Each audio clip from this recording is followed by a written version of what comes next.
તો વાત કરીએ અમદાવાદની, તો અમદાવાદમાં આમ આદમી પાર્ટીની પદયાત્રાનો ફિયાસ્કો થયો છે કે જ્યાં શાહીબાગથી એરપોર્ટ પદયાત્રાનું આયોજન કરવામાં આવ્યું હતું કે જ્યાં પદયાત્રામાં ગળિયા ગાંઠિયા 15થી 20 લોકો જ હાજર રહ્યા. ત્યારે અમદાવાદના હોદ્દેદારો જ ગેરહાજર જોવા મળ્યા.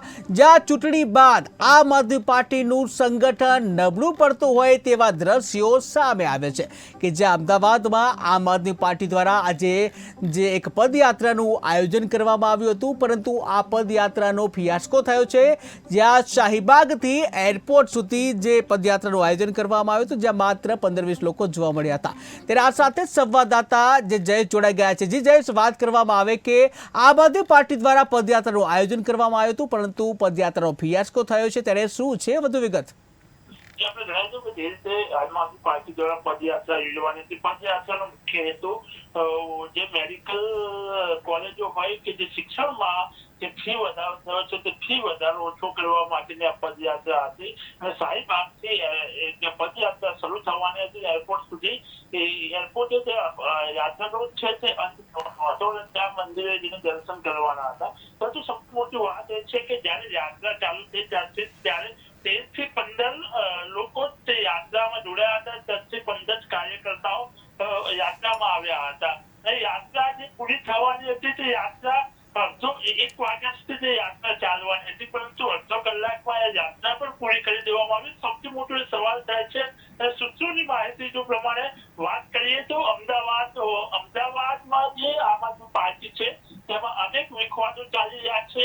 જે હોદ્દેદારો છે તે હોદ્દેદારો પણ આ પદયાત્રામાં જોડાયા નથી. અને ખાસ કરીને જે કાર્યકર્તાઓ છે તે કાર્યકર્તાઓ હવે જે આમ આદમી પાર્ટી તરફથી જે કાર્યકર્તાઓની ભીડ લાગતી તે ભીડ નથી લાગતી. અને સાથે સાથે સૌથી મોટી વાત એ છે કે જે હોદ્દેદારો છે તે પણ દેખાતા નથી. એટલે એક મોટો સવાલ એ પણ થઈ રહ્યો છે કે શું ચૂંટણી કાળે જ આમ આદમી પાર્ટીમાં કાર્યકર્તાઓ ભેગા થાય છે? ચૂંટણી કાળે જ આમ આદમી પાર્ટી ગુજરાતમાં કે અમદાવાદમાં માહોલ બનાવે છે? આગળ દિવસે જે કાર્યકર્તાઓ છે તે કાર્યકર્તાઓ ક્યાં ગાયબ થઈ જાય છે? સૌથી મોટો સવાલ છે.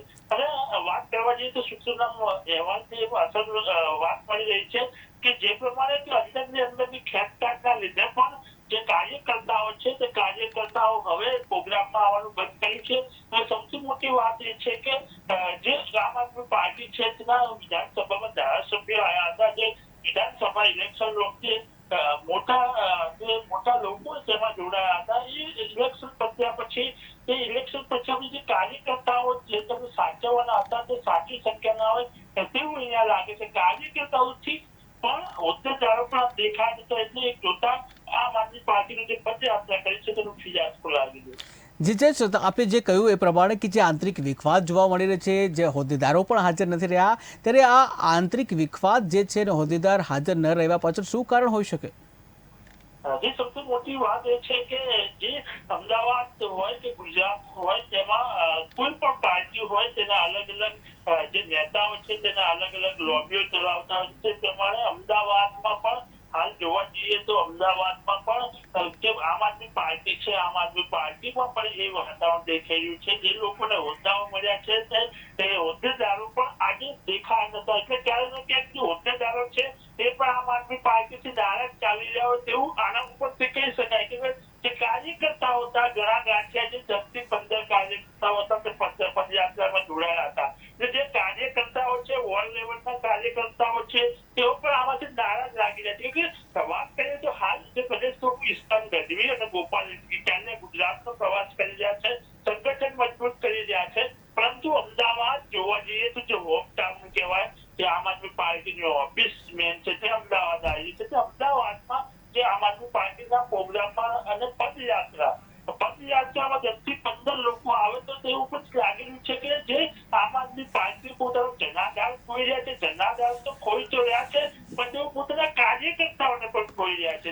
વાત કરવા જઈએ કે ભાજપ હોય કે કોંગ્રેસ હોય તેમાં અત્યારે ભરતી મેળો ચાલી રહ્યો છે. જે આમ આદમી પાર્ટીના લોકો છે તે લોકો દૂર જઈ રહ્યા છે.